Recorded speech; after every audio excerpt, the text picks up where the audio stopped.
कृष्ण कृष्ण हरे हरे हरे राम राम राम हरे हरे हरे कृष्ण कृष्ण कृष्ण सब गाइए हरे हरे हरे हरे कृष्ण कृष्ण कृष्ण हरे हरे हरे राम राम राम हरे हरे हरे राम राम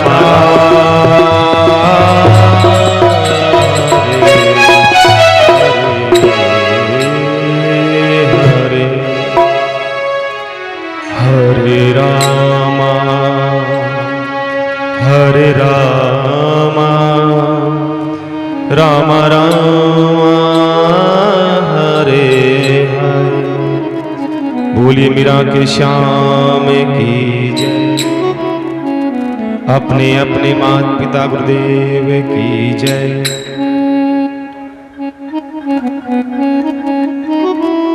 प्रेम से बोलो राम जी राम। जय श्री कृष्ण। राधे राधे।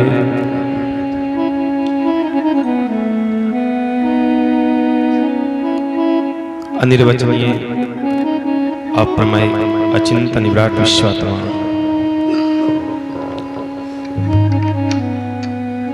सत्यचित आनंद के स्वरूप करुणा वर्णालय भक्तवांछा कल्पतरु आनंद कंद शुद्धानंद घन परम पिता परमात्मा के पावन चरणों प्रणाम।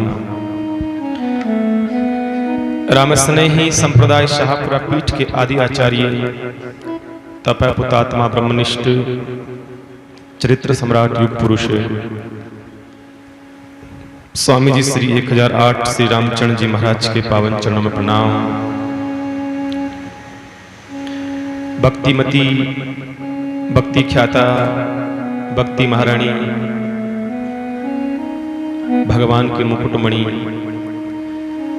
भक्त मीरा जी के पावन चरणों में प्रणाम करते हैं। भूत भविष्य वर्तमान के सब संतों के चरणों में प्रणाम करते हैं। सम उपस्थित विराजमान संगीत वृंद माताएं बहनें भाई लोग तारों की तरह टिमटिमाती हुई बालक बालिकाएं आप सबके भीतर बैठा परम चेतना उस तत्व को मैं प्रणाम करता हूं व्यासपीठ से। आइए बड़े भाव प्रेम से मधुराष्टक को हम लोग गाएं।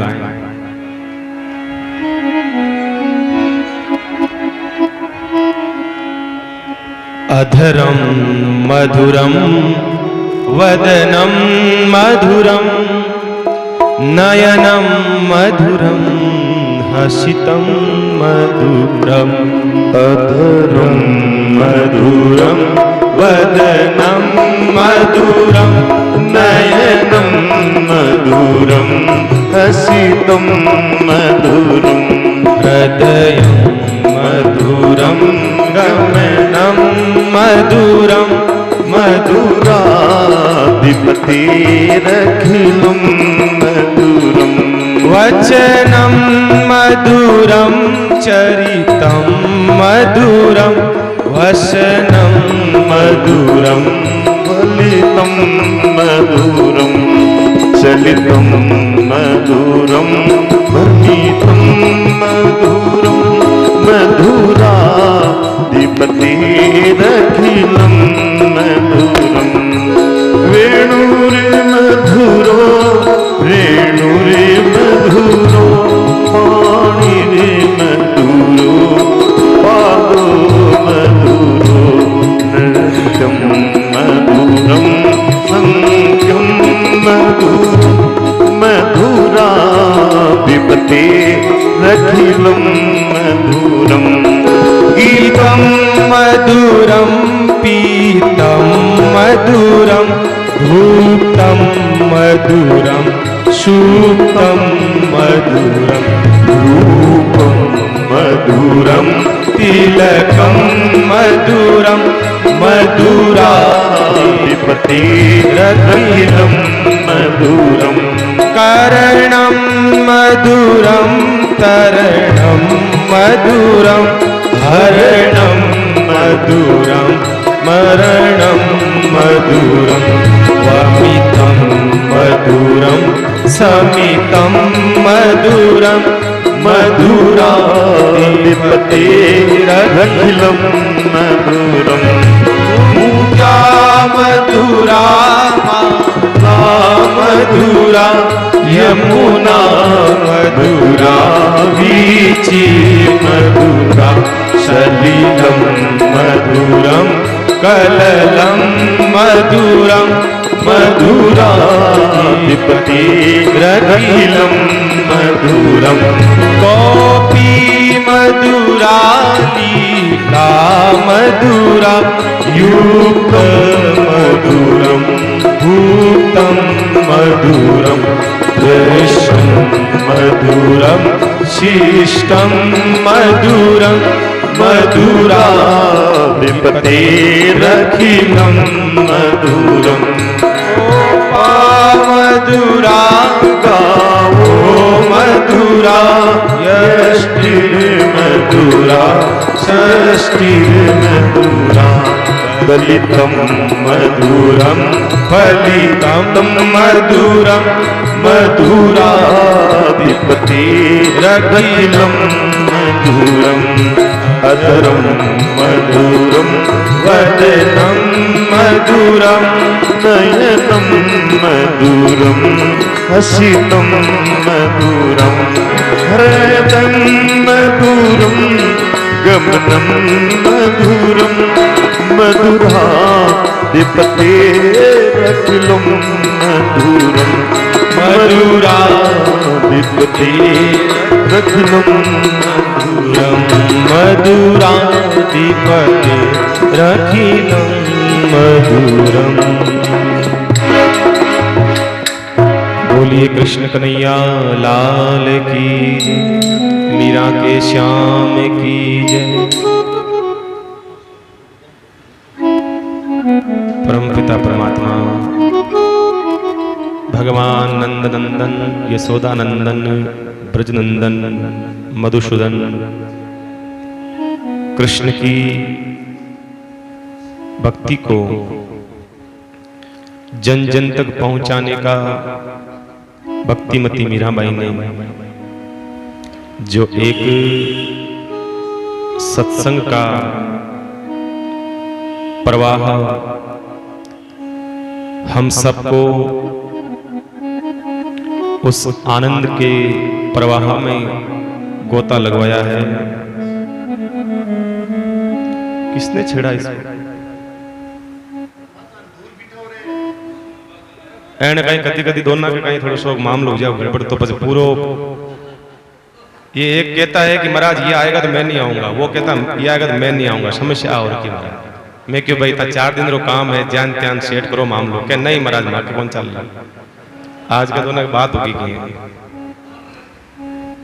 शांति श्रवण अच्छा समझदार आदमी है इसकी शांत रहन शांत महाराज श्रवणवाजी बट बिठा दो लोग अंक तो चल 36 को आंकड़ो एक 36 दूनी 72 को चल रहा श्रवण।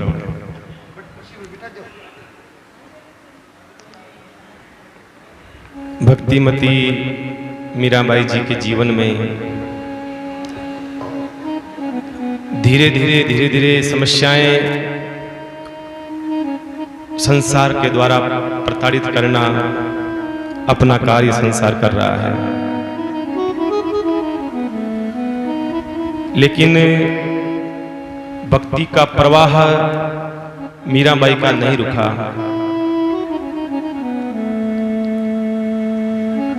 धीरे धीरे मीराबाई की श्रद्धा और आस्था जितनी कसौटी पर उतारी जाती है उतना ही खरा होता है। सोने को जितना तपाया जाता है सोना उतना ही निखरता है। ऐसे ही जीवन में किसी भक्त के जीवन में जितनी समस्याएं जितनी परीक्षाएं आती है उतना ही वो भक्त और मजबूत होता है। मीरा ने कल हमने देखा, मीराबाई जी ने शेर के अंदर भगवान का दर्शन करा। मीरा ने शेर में भगवान का दर्शन करा और कहा कि भगवान कैसे मार सकता है किसी को, कैसे। एक संत ने सत्संग कर रहे थे, कथा कर रहे थे और संत महात्मा प्रवचन दे रहे थे। कह रहे थे देखो भाई, सब गट मेरा साइया, खाली गट रहन कोई। सर्वत्र परमात्मा है, गट गट में परमात्मा है, सर्वव्यापक परमात्मा है। ऐसा कोई स्थान नहीं है जहां परमात्मा नहीं है। तो एक आगे बैठा व्यक्ति, उसने सुना, उससे अच्छा लगा। उसने कहा महाराज ने बताया सब गट परमात्मा बैठा है, सबके भीतर परमात्मा बैठा है। तो कथा सुन करके गया, थोड़ा सो आगे गयो, राहु गेट बाहर निकलियो के बटू एक पागल हाथी आएगा और पागल हाथी लोगों को इधर से उधर करता हुआ आ रहा है और उस हाथी के ऊपर जो मावत बैठा था वो बोल रहा था भैया हट जाओ, हाथी पागल है, सब हट जाओ, हाथी मार देगा। पर जो कथा सुन करके गया था वो पक्का चेला था महाराज का। कहा नहीं नहीं महाराज कहो, आज सब गट परमात्मा है, सबके भीतर परमात्मा है, तो फिर हाथी के अंदर भी परमात्मा होगा, क्यों नहीं होगा? हाथी के भीतर भी परमात्मा है, मैं क्यों हट जाऊं?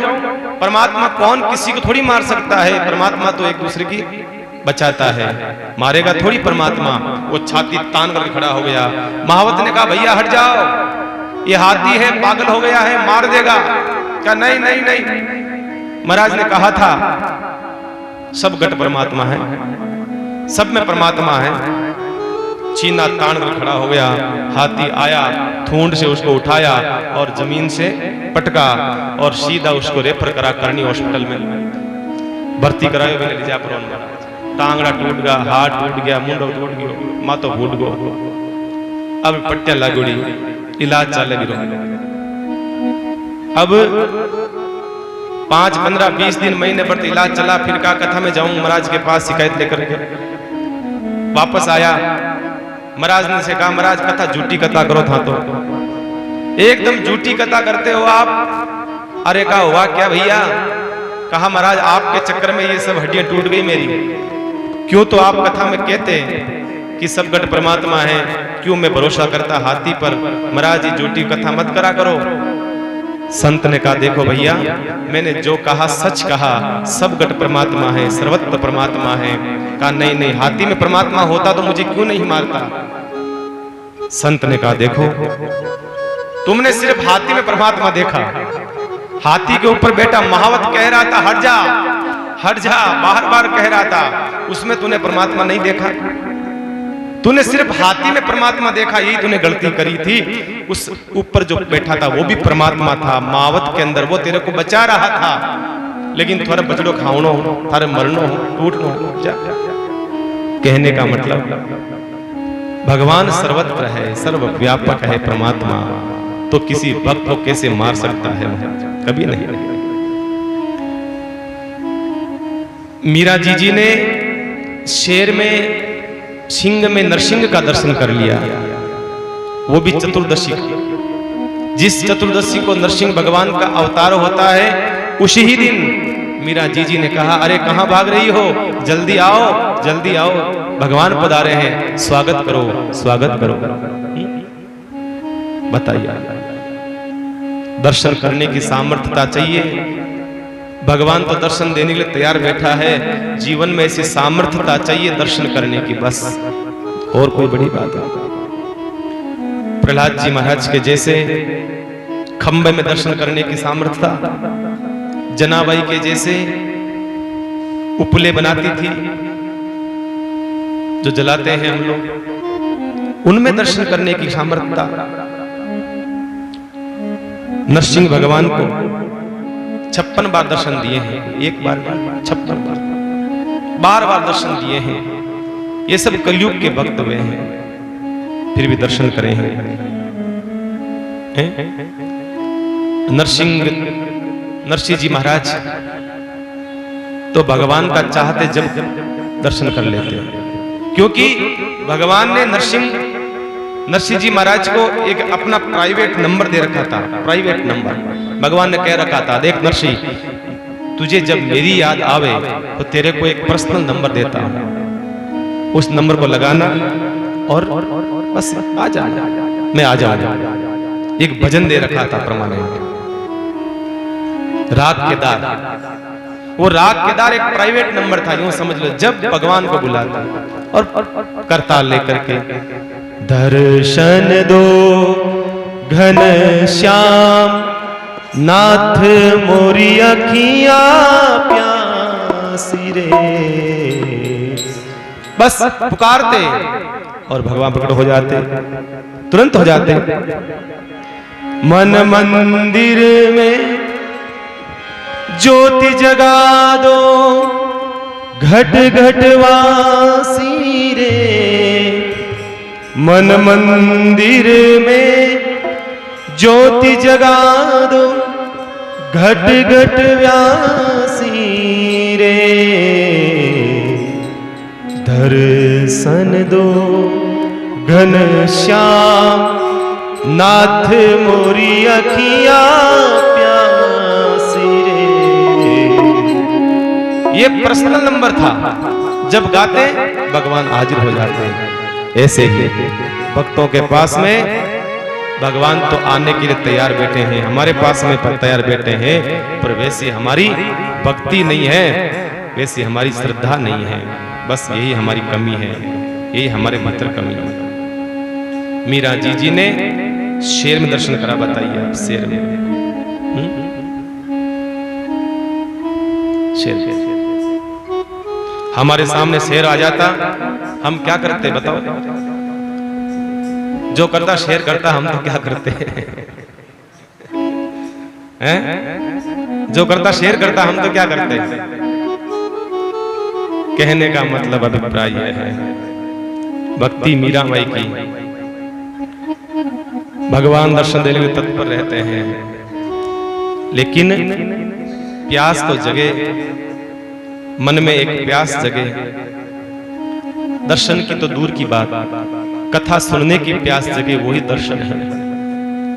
भगवान जैसे ही कथा सुनने हम लोग बैठते हैं, वैसे ही भगवान भीतर आकर के बैठ जाते हैं, हमारे भीतर आकर के। संतों ने तो दर्शन कुत्ते में कर लिया, हम इंसान में नहीं कर सकते हैं। भगवान की मूर्ति के सामने जाकर के भगवान का दर्शन नहीं कर सकते हैं भाई। भगवान की मूर्ति में जाकर के भगवान का दर्शन नहीं कर सकते हैं। जब तक हम मूर्ति को मूर्ति समझेंगे, तब तक दर्शन नहीं हो सकता है। मूर्ति के भीतर परमात्मा का दर्शन करिए, जब दर्शन होगा, जब दर्शन होगा, जब दर्शन होगा। नामदेव जी महाराज ने तो कुत्ते में दर्शन करा है, क्योंकि हमारी जो दृष्टि है, हमारे जो नेत्र हैं, इन नेत्रों के अंदर संसार का विषय, वासना, विकार का कूड़ा करवट भरा पड़ा है। जब तक ये नहीं हटेगा, ये पर्दा नहीं हटेगा, तब तक दर्शन नहीं हो सकता है, कभी नहीं हो सकता। भगवान के तो भक्त जो होते थे, उनकी बुराई करते थे तो भी वो उनकी अच्छा ही देखते थे, अच्छा ही देखते थे, अच्छा ही देखते थे। भगवान के द्वारा बनाई हुई सृष्टि, परमात्मा की बनाई हुई सृष्टि बड़ी खूबसूरत सृष्टि है। दोष दृष्टि का है, सृष्टि का नहीं। हमें लगता है ये अच्छा नहीं है, नहीं नहीं, भगवान का बनाया हुआ परमात्मा की जो रचना है सबसे सुंदर है, सबसे सुंदर है। भगवान ने जो बनाया है, जिंदगी भर हम लोग यही देखते रहते हैं कि ये खराब है, वो खराब है, ये खराब है। नहीं नहीं, यही अभिप्राय है। इसलिए अच्छा देखना शुरू कर दो, अच्छा बोलना शुरू कर दो, अच्छा समझना, अच्छा सोचना शुरू कर दो। आदमी के अंदर और कोई कमी नहीं है, सबसे बड़ी कमी है आदमी दूसरों की कमी को देखता है, ये कमी है। आदमी में और कोई कमी नहीं है, ये कमी है दूसरों में कमी देखता है बस, और कोई कमी नहीं। और क्या कमी है? ब्रह्मा जी ने पूरी सृष्टि को बनाया, पूरी सृष्टि की रचना करी, सबसे अंतिम रचना मानव है।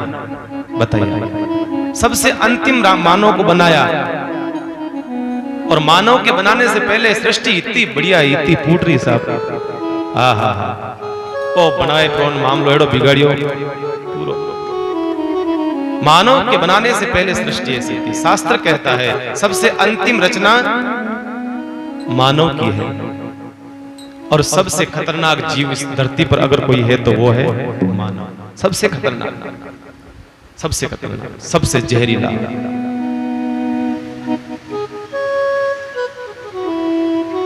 हम डरते हैं सांप से, शेर से, उन जीवों से। हकीकत में हम डरते नहीं है, वो हमसे डरते हैं। हकीकत तो ये है, ध्यान रखना, हमसे डरते हैं। हमारे मोहल्ले में कभी शेर आता है? कभी नहीं आता। कभी कभी कोई आ जाता है, बात अलग है। बाकी शेर है, सांप है, ये जितने जीव है ये हमारे सामने आने की कोशिश नहीं करते। हम ही जाते हैं घूमने के लिए, गाड़ी ले लेकर के उनके बीच में जाते हैं, फोटो खींचते हैं, ये करते हैं। वो इतने डरते हैं हमसे, बहुत डरते हैं। सबसे खतरनाक अगर कोई जीव है धरती पर तो वो मानव है, इंसान है। सबसे खतरनाक, जहरीला हो, भयंकर हो या कैसा भी हो, सबसे भयंकर जीव है धरती पर। सब जीव हमसे डरते हैं। तो इंसान बनाया भगवान ने सबसे अंतिम कृत्य के रूप में, और हमारे भीतर सब कुछ दिया भगवान ने, सब कुछ दिया। लेकिन सबसे बड़ी समस्या ये कर दी कि आदमी के भीतर कमी देखने का ये भाव आ गया। सब में कमी देखता है, सब में कमी देखता है। एक आदमी रास्ते रास्ते जा रहा था, एक बगीचा आया, बगीचे में बड़ा खूबसूरत खिला हुआ गुलाब का फूल देखा। ओ वाह, बहुत सुंदर, इतना सुंदर सुगंध आ रही है, मंद मंद। हे परमात्मा, क्या तूने गुलाब बनाया है? धन्य है तेरी रचना, धन्य है तेरी कृति। पर थोड़ी सी गड़बड़ कर दी, मुझसे पूछ लेता। गुलाब बहुत अच्छा बनाया, लेकिन कांटा लगा दिया, वो खराब काम किया। कांटे लगा दिए, बाकी गुलाब बहुत अच्छा बनाया। अगर काश कांटे नहीं होते तो कितना अच्छा रहता गुलाब में। आगे चला गया। एक बगीचे में कोयल बोल रही थी, कितनी मधुर बोल रही है। आदमी ने सुना, ओ हो कितनी प्यारी बोल रही है, कितनी बढ़िया बोल रही है, भगवान बहुत अच्छा बनाया। लेकिन काली कर दी। अगर गोरी होती तो कितनी फूट रही लगती, कितनी चौकी लगती। आगे गया, समुद्र आया, अथा सिंधु राशि जल राशि। समुद्र को देख करके कहने लगा, वाह वाह वाह, क्या समुद्र है, कितना सुंदर लगता है, कितना बड़ा लगता है। फिर सोचा, परमात्मा बहुत अच्छा बनाया, लेकिन पानी खारो कर दिया। यही पानी अगर मीठा होता तो बहुत अच्छा होता।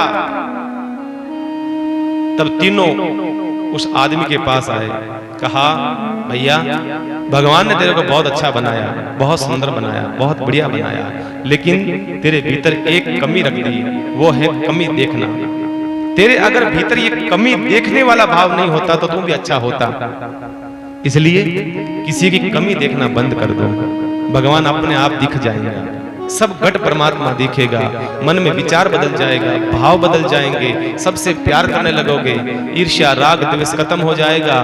हम लोग हैं मैं बड़ा, मुझसे बड़ा न कोई। मैं एक ऐसा मंदिर रचूं जो सबसे ऊंचा हो। हमारी स्थिति ऐसी हो गई है, मैं ही श्रेष्ठ हूं। ये तो अच्छा है, पर मैं ही सबसे श्रेष्ठ हूं।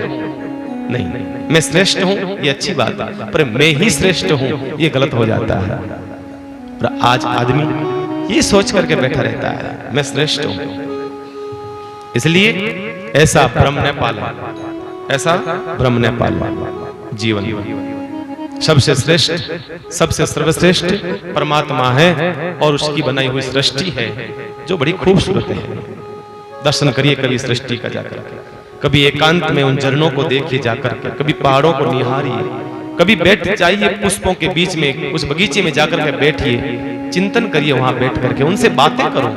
कई लोग ऐसे होते हैं, मैं देखता हूँ कई लोग, हमारे कोई बुजुर्ग लोग हैं पुष्कर में, वो शाम को चले जाते हैं बगीचे में और फूलों से बातें करते हैं। ओहो क्या बात है, आप तो यहाँ उग गए हैं, क्या बात है, अरे आप बड़े हो गए।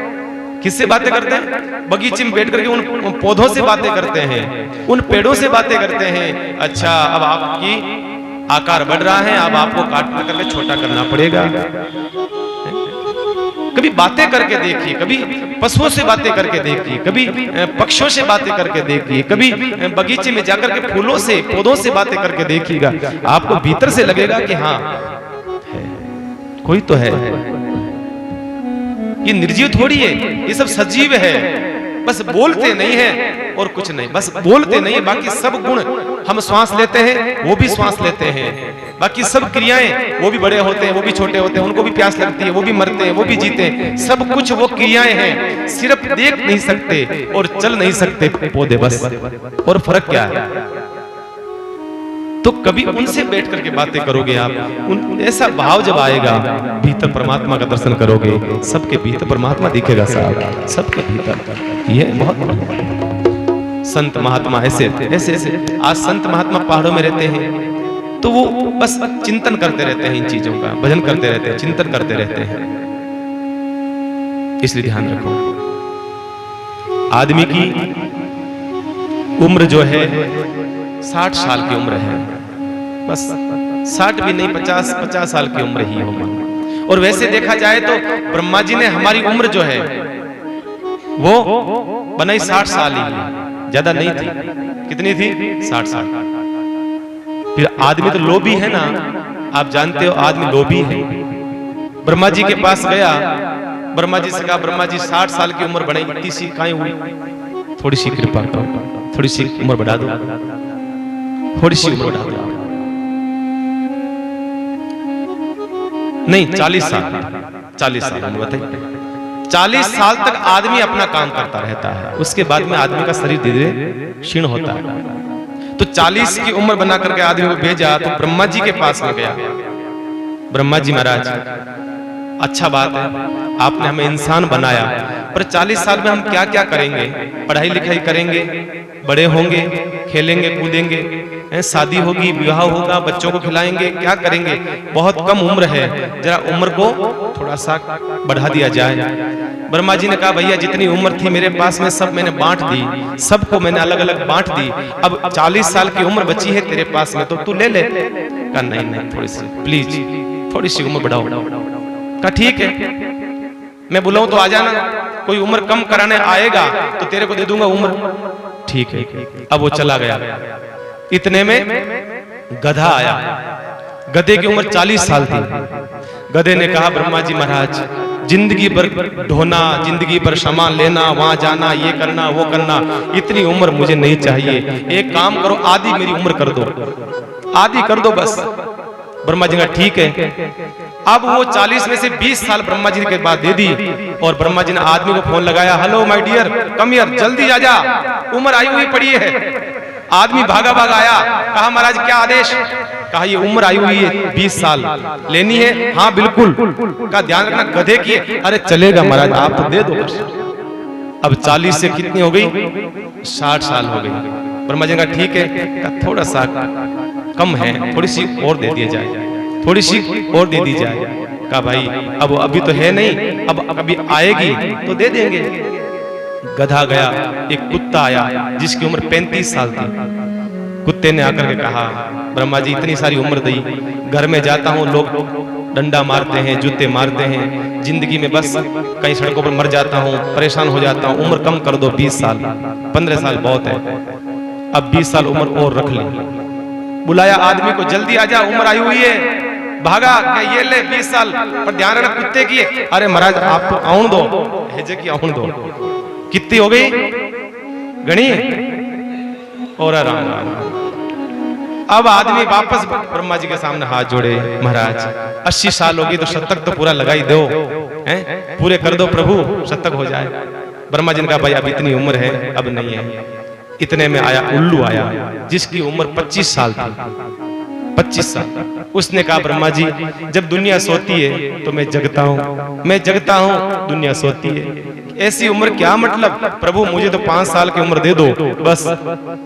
ब्रह्मा जी ने रख ली, बुलाया आदमी को, ये ले, पर ध्यान रखना उल्लू की है। कहा महाराज सब चलेगा, आप तो आउन दो, आवे जगी बातें करो। और 100 साल पूरा कर दिया। गणी, अब तो गणी, बोलो तो खरी, 100 साल होगी पूरी। अब 40 साल तक जो व्यक्ति जीता है, जिस ढंग से जीता है ना, अपने दम पर जीता है, अपने तरीके से जीता है। 40 के बाद में बेटे पोते धीरे धीरे उसको, बेटे है ना, धीरे धीरे कहते पिताजी एक काम करो, आप तो घर में फ्री बैठे हो ना, ये काम कर दो, ये सामान ले आओ, वहां चले जाओ, ऐसा कर दो वैसा कर दो। अब पिताजी बेचारे वो जाए, वहां से वो लाए, वो करे, क्योंकि उम्र जो है ना किसकी है? गधे की है। अब काम तो करना पड़ेगा ना, सामान लाना पड़ेगा, सामान ढोना पड़ेगा, बाहर उठाना पड़ेगा, सब करना पड़ेगा, क्योंकि ये उम्र है गधे की। 60 साल के बाद में धीरे धीरे धीरे धीरे धीरे धीरे जो है आदमी को घर से बाहर निकालने की स्थिति हो जाती है। समय पर रोटी नहीं मिलती है, कोई फटकारता है, कोई मारता है, कोई डांटता है, कोई कुछ कहता है, तो कहने का मतलब वो उम्र किसकी है? कुत्ते की उम्र है, इसलिए उसको ऐसी समस्या आती है। और फिर तो दिखता ही नहीं है।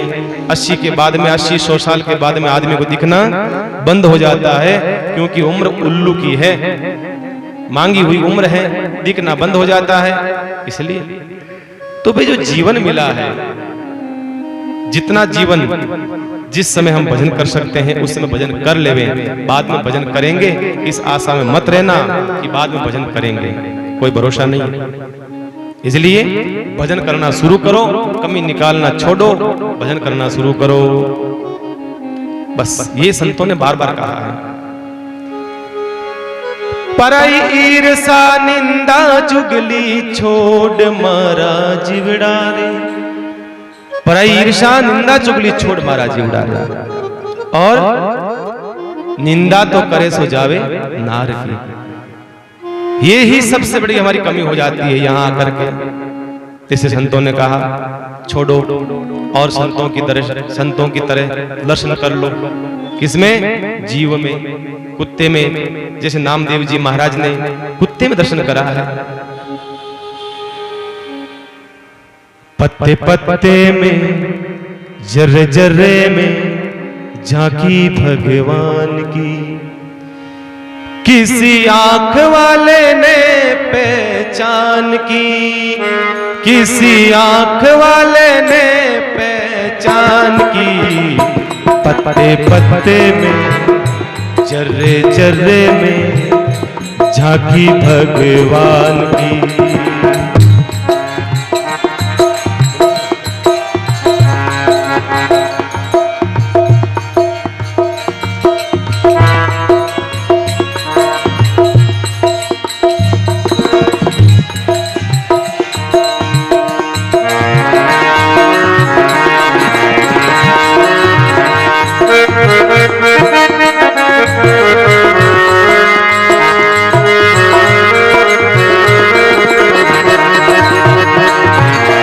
घर भीतर पधारे हैं, परमात्मा हमारे घर में पधारे हैं। स्वागत करो, स्वागत करो, स्वागत करो। ऐसा भाव, मीरा जी के जैसा भाव हमारे भीतर होना चाहिए बंधु। आनंद से भर गई मीरा जी, भाव से भर गई मीरा जी। मीरा जी का भाव यही रहा मानो, चोक पुरावो, चोक पुरावो, माटी रंगावो, आज मेरे पिया घर आएंगे,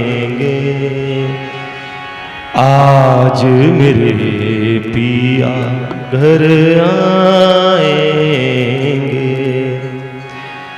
चोक पुरा माटी रंगा, आज मेरे पिया घर आएंगे, आज मेरे पी घर आए। नए नए ढंग मिले खुशियों ने आज द्वार पे डाला है डेरा। पीहू पीहू पपैया बोले कुहू कुहू कोयल रटे। पीहू पीहू पपैया बोले कुहू कुहू कोयल जपे। आंगन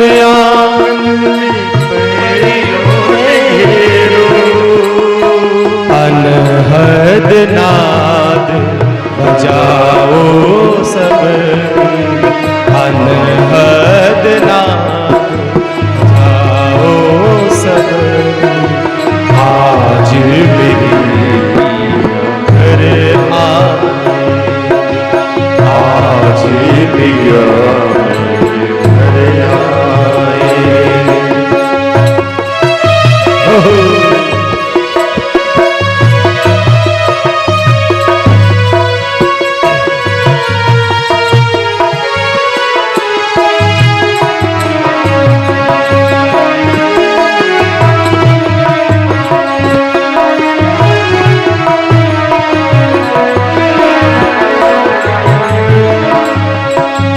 हेरी सखी मंगल गाओरी धरती अंबर सजाओरी।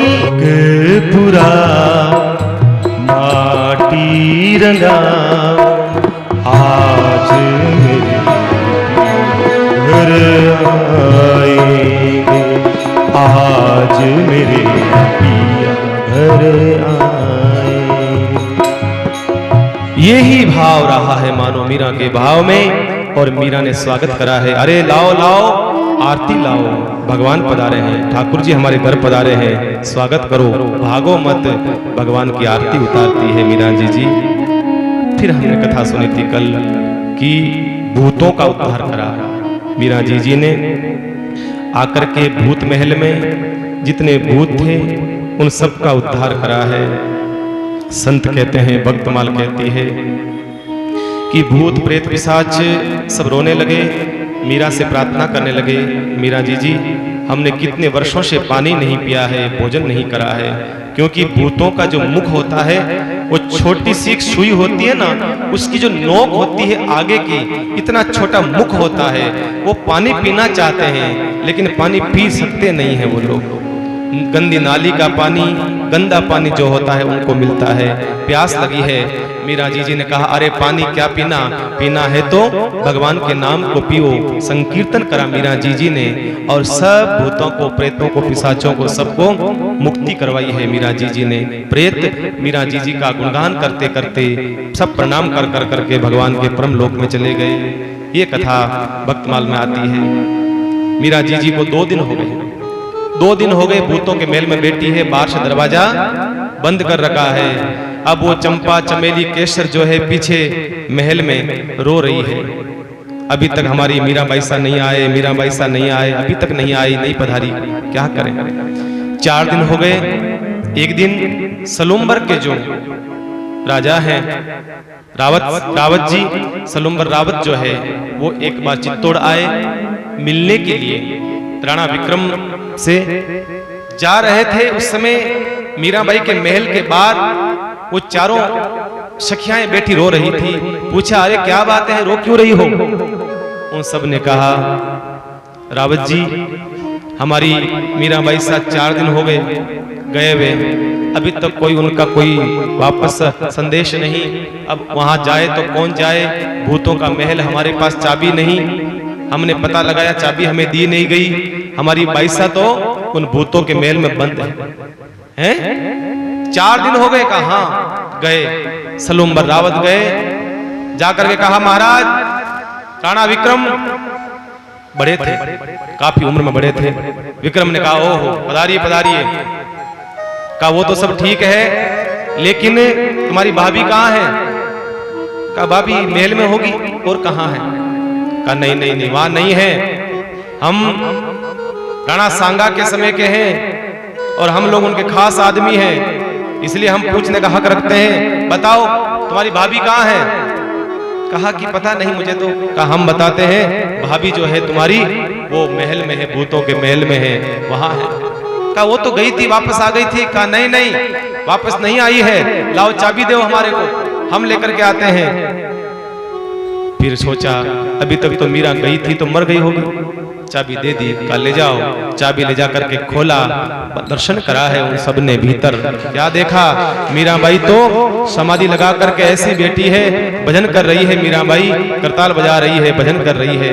उनकी आंखों में आंसू आ गए और उस योग निद्रा में बैठी मीराबाई को जागृत करा और कहा धन्य है आप, इनको इतनी अच्छी बहू मिली, पर इन बहू का महत्व नहीं समझ पाए। ये दुष्ट लोग है, ये विक्रम बड़ा दुष्ट है, बड़ा दुष्ट है, बड़ा दुष्ट। वापस लौट करके आई, धूमधाम से मीराबाई को वापस लेकर के आए और चंपा चमेली केसर कहने लगी, भाई साहब आप कहाँ चले गए? अरे कहा मैं तो भूतों के महल में थी। भाई सा डर नहीं लगा आपको? का डर किस बात का होता है? अरे मैं वहां बैठ करके भगवान का भजन कर रही थी और जो जो आत्माएं प्रेत पिशाच जा रहे थे वहां से मुक्त हो करके मुझे आशीर्वाद देते जा रहे थे।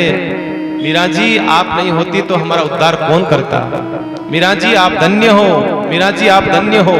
सब प्रेत पिशाच आत्माएं मुझे तो आशीर्वाद दे दे करके जा रही थी, सब मेरे सामने, मेरी आंखों के सामने।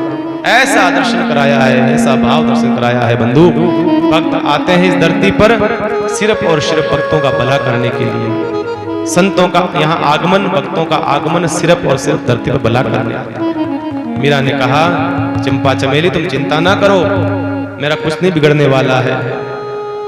फिर उदाबाई गई, विक्रम से कहा भैया ऐसे तो काम नहीं चलेगा, अरे इसको मराने का प्रयास, हमारा हर प्रयास विफल हो जाता है। एक काम करो। बोलो। कहा कि इनकी जो 4 सखियाएं हैं वो इनकी ताकत है। एक काम करो, इन धीरे-धीरे इन सखियाओं को पहले मारो।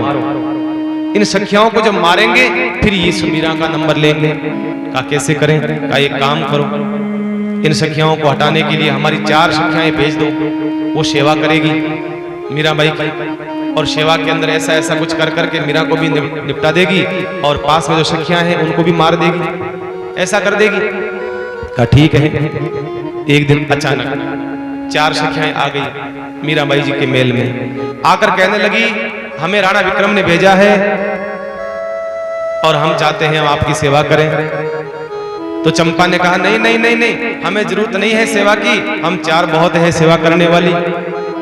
उन 4 ने कहा नहीं हमारा आदेश है, विक्रम का आदेश है, हम सेवा करेंगे। मीरा ने कहा ठीक है भाई, सेवा तो क्या करोगी, ठीक है जो सेवा दिख रही है वो सेवा करो। कहते हैं वो सेवा करने लगे और कुछ दिन हुए और जो मीराबाई जी को रोज कथा सुनाने आते थे पंडित जी, कुछ दिन बाद वो पंडित जी मर गए, मरे हुए पड़े थे दरवाजे पर।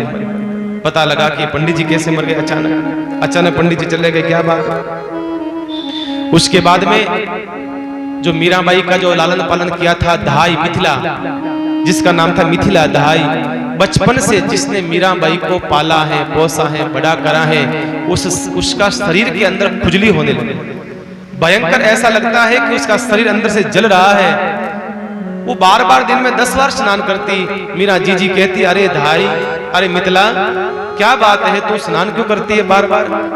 मिथिला ने कहा पता नहीं मीरा जी, मेरा शरीर भीतर से ऐसा लगता है कि जल रहा है, भीतर से शरीर में जलन होती है, स्नान करती हूँ, कपड़े गिल्ले पहनती, दिन भर कपड़े गिल्ले पहनती। डॉक्टर को बुलाया, वैद्य को बुलाया, वैद्य से पूछा बताओ क्या हो गया मेरी मिथिला को, मेरी दहाई को क्या हो गया? वैद्य ने नस को देखा, नाड़ को देखा और कहा मीराबाई साहब इसको तो किसी ने पारा पिला दिया है, इसके शरीर में पारा चला गया है, धोखे से किसी ने पारा पिला दिया, अब इसका जो शरीर है भीतर से जलेगा, अब ये रहेगी नहीं, ये तो मर जाएगा। मीराबाई को लगा अब क्या करें, सबको पता चल गया कि ये काम किसने करा है। वो जो 4 सखियाएं आई थी, 4 दासियाएं विक्रम ने भेजी थी, वो इनको मारना चाहती है और वो अब परेशान होने लगी, तड़पने लगी, शरीर जलने लगा, शरीर का समय आ गया जाने का, देह का। मीराबाई उनके पास में आई, दहाई के पास में आई और आकर के दहाई से पूछा मीरा ने, मिथिला क्या बात है, तकलीफ हो रही है? मिथिला ने कहा, भाई साहब तकलीफ तो इतनी हो रही है, पीड़ा तो इतनी हो रही है कि शरीर में बस पूछो मत। शरीर में इतनी जलन हो रही है, फफोले हो गए पूरे शरीर पर, शरीर की स्थिति इतनी खराब है, क्या करूं मैं? मीराबाई ने कहा, अरे धाई मिथिला, तू अपने आप को शरीर मानती क्यों है? छोड़, अरे तू परमात्मा की सखी है, यूं समझ, शरीर का बांध छोड़ दे, तू अपने आप को शुद्ध पवित्र आत्मा मान। मीराबाई धाई को ज्ञान देने लगी। धाई ने कहा, भाई साहब मैंने अपने जीवन में आपकी सेवा करी है, हर प्रकार से सेवा करी है। अब मैं चाहती हूं, ये छूटना चाहता है प्राण, आप मुझे अपनी गोद में ले लो, मेरा सर अपनी गोद में रख लो।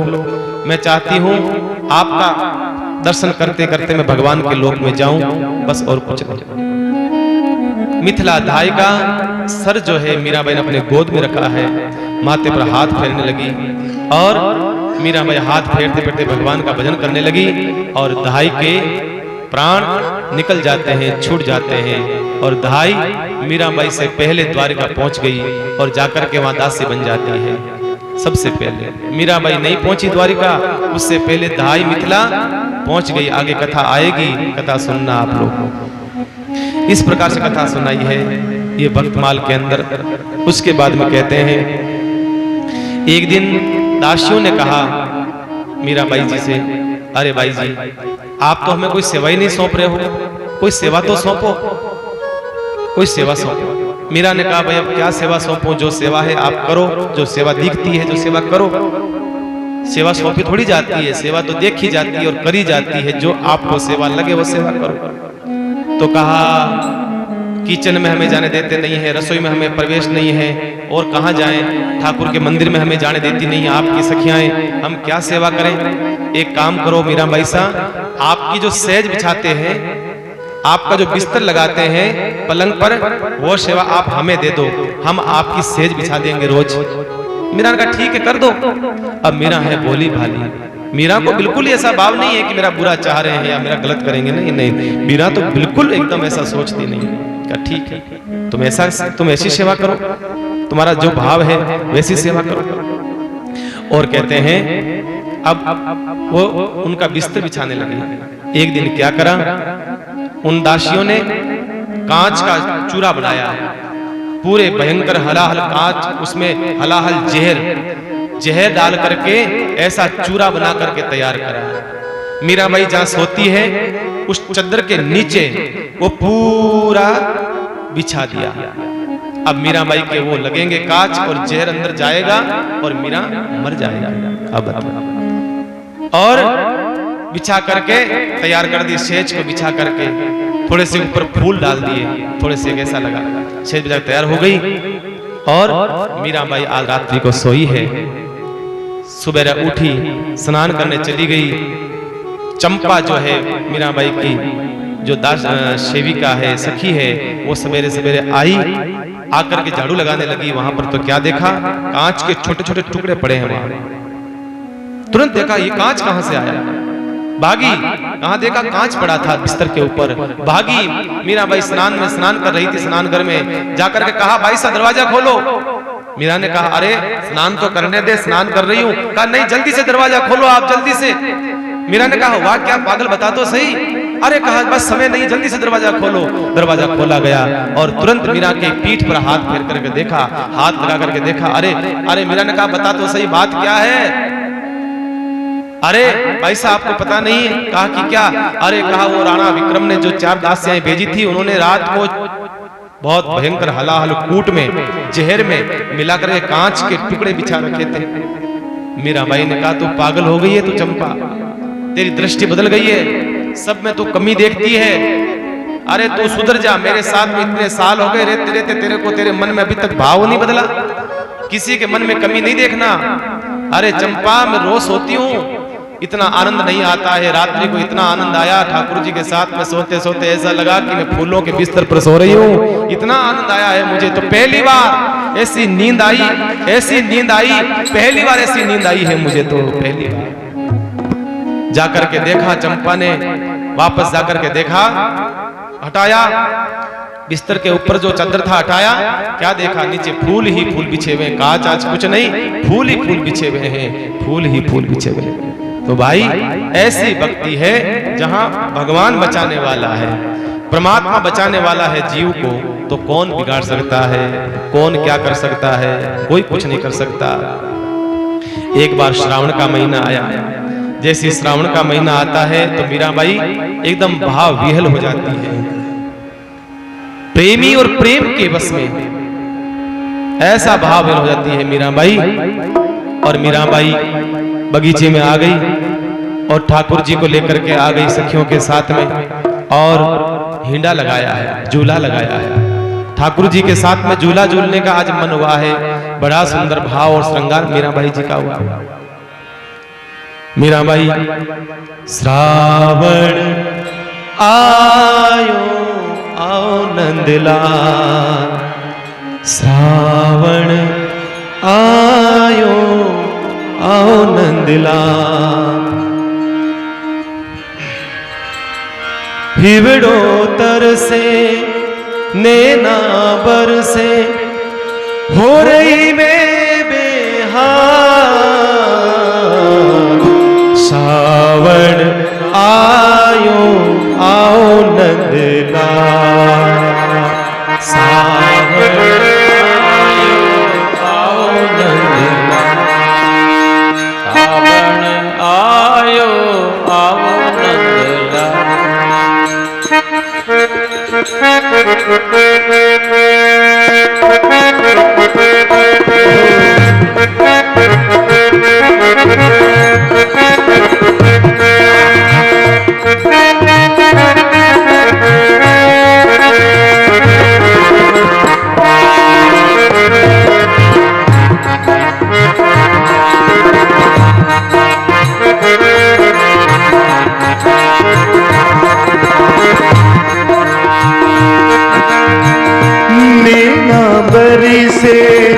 जियो मन परी से, नैना बरी से जियो मन परी से, सावन आयो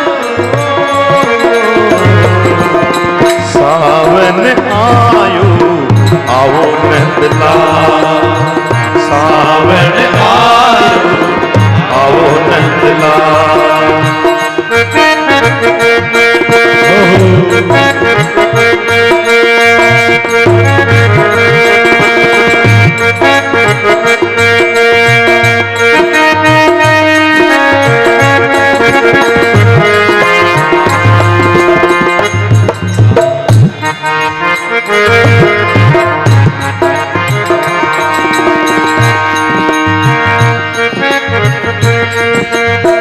संगरी सहेलिया मारी झूले बगियन में, संगरी सहेलिया मारी झूले बगियन में, संगरी सहेलिया मारी झूले बगियन में, संगरी सहेलिया मारी झूले बगियन में, गा रही मीठा गान,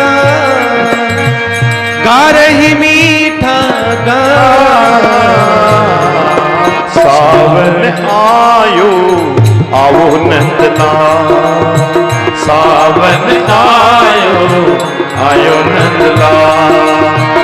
नैना बरी से दिल मार परी से, नैना बरी से दिल मार परी से, हो गई मैं बेहाल, सावन आयो आओ नंदलाल, सावन आयो आओ नंदलाल।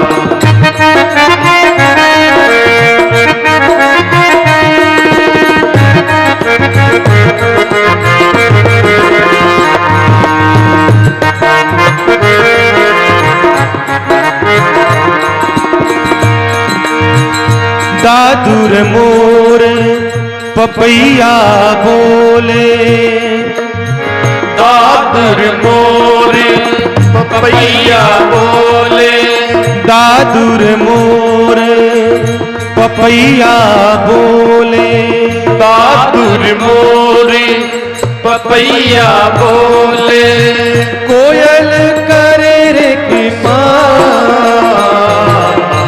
सावन आयो आओ नंदलाल, सावन आयो आयो नंदलाल।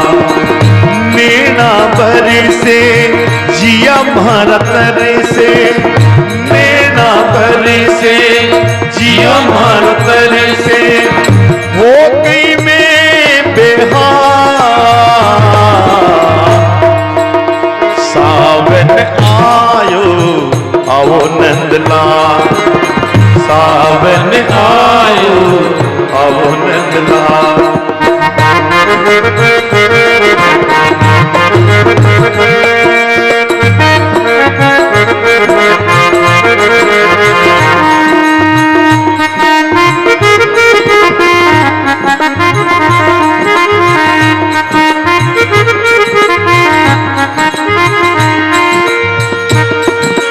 काली काली रात में बिजलियां चमके, काली काली रात में बिजलियां चमके, काली काली रात में बिजली चमके, काली काली रात में बिजली चमके, उठे बदन में जान, सावन आयो आओ नंदलाल, सावन आयो आयो नंदलाल। नैना तरसे हिवड़ो तरसे, नैना तरसे हिवड़ो बरसे, हो रही मैं बेहाल, सावन आयो आओ नंदलाल, सावन आयो आओ नंदलाल।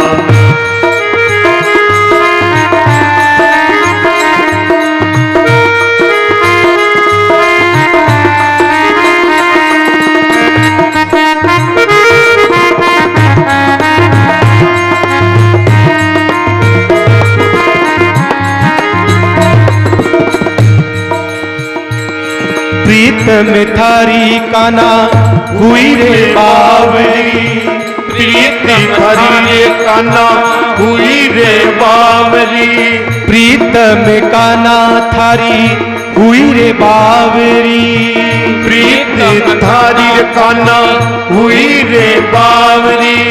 आओ मारा मदन गोपाल, सावन आयो आओ नंदलाल, सावन आयो आओ नंदलाल। नैना तरसे जियो मार तरसे, नैना तरसे जियो मार तरसे, हो गई मैं बेहाल, सावन आयो आओ नंदलाल, सावन आयो आओ नंदलाल।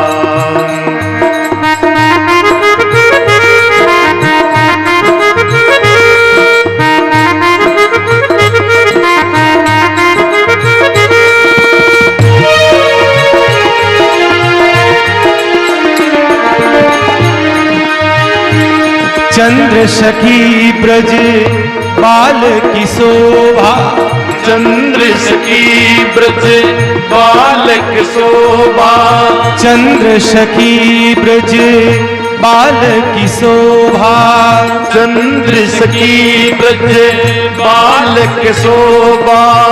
चैनन आयो नंदलाल,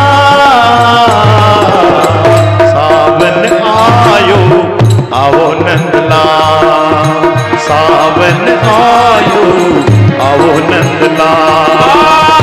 नैना बरसे जियो मारो तरसे, नैना बरसे जियो मारो तरसे, हो गई मैं तो बेहाल, सावन आयो आओ नंदलाल, सावन आयो आओ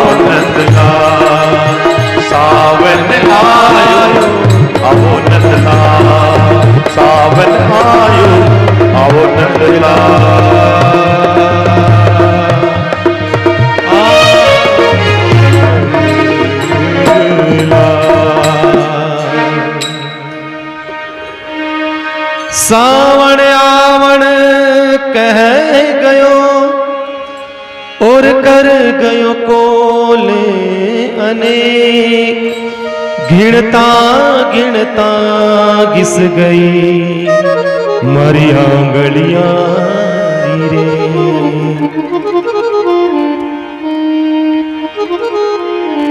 जाय सखी बागा में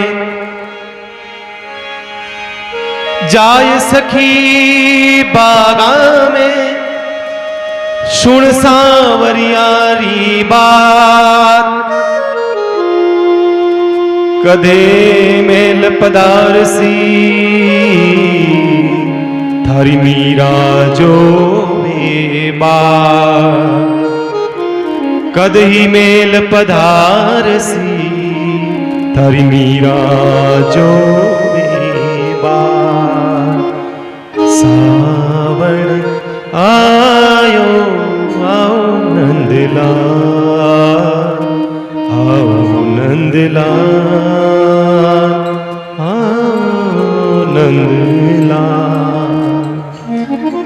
मानो चंद्र सखी का ऐसा भाव जो मीरा का भाव है, इस भाव से दर्शन कराया है। एक श्रावण का महीना आते ही पूरी धरती हरियाली की चादर ओढ़ लेती हो, मानो उमड़ घुमड़ करके बरसात आते हैं और पपैया मोर दादूर बोलते लगते हैं। प्रिया प्रीतम का ऐसा सुंदर दर्शन कराया है, मिलन का भागवत जी में दर्शन आता है और यहाँ भी दर्शन कराया है। श्रावण का महीने का अद्भुत दर्शन है। जैसे ही उमड़ घुमड़ घटाएं आई, मीराबाई ने सखियों को कहा चलो री चलो, भाग में चलती है, क्योंकि भगवान से मिलने का कोई न कोई तो जरिया होना चाहिए।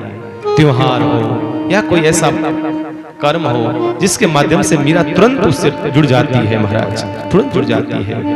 मीराबाई ने दर्शन कराया है श्रावण महीने की बहुत सुंदर भाव राज्य का। संत कहते हैं इस प्रकार से मीराबाई भगवान की भक्ति में लगी हुई है। अभी तक मीराबाई का कुछ नहीं बिगड़ा। उदाबाई अपने भाई के पास गई, भाई ने कहा बहन तू जो भी प्लानिंग करती है सब प्लानिंग तेरे फेल हो रहे हैं। उदा ने कहा भैया चिंता मत करो, मैं जिसके पीछे पड़ी हूं उसको सीधा करके छोड़ा है, मेरा नाम उदा है, चिंता मत करो। अब बता अब क्या करना है? का एक काम करो। क्या? इतने में एक कोई विजयवर्गीय आया, कोई बणिक आया, उसने कहा राणा एक काम करो, ऐसे तो मीरा नहीं मरेगी, मीरा को जहर दे दो, समस्या खत्म। अरे वाह बहुत बढ़िया, जहर ठीक है दे देते। बुलाया राज्य वैद्य को, बुलाया वैद्य से बुला करके कहा वेदराज जी हलाहल भयंकर कालकूट जहर चाहिए। वैद्य ने कहा राजन ऐसा तो किसी को सजा नहीं सुनाई आपने, किसको मार रहे हो? क्योंकि उस समय मारने का तरीका यही था, फांसियां सी कम दे जाती थी पहले के जमाने में, या तो चीरा जाता था या जहर दिया जाता था, ऐसे फांसी दी जाती, ऐसे मारा जाता था। तो उस वैद्य ने कहा राजन आपने तो कभी अभी तक किसी को सजा सुनाई नहीं, तो किसकी मृत्यु हो रही है, किसको मारना चाहते हो? कहा वैद्य जी आपको जितना कहा है उतना काम करो, जाओ जहर लाओ। वैद्य जी ने कहा राजन जहर तो ऐसे नहीं मिलता। कहा कैसे मिलता है?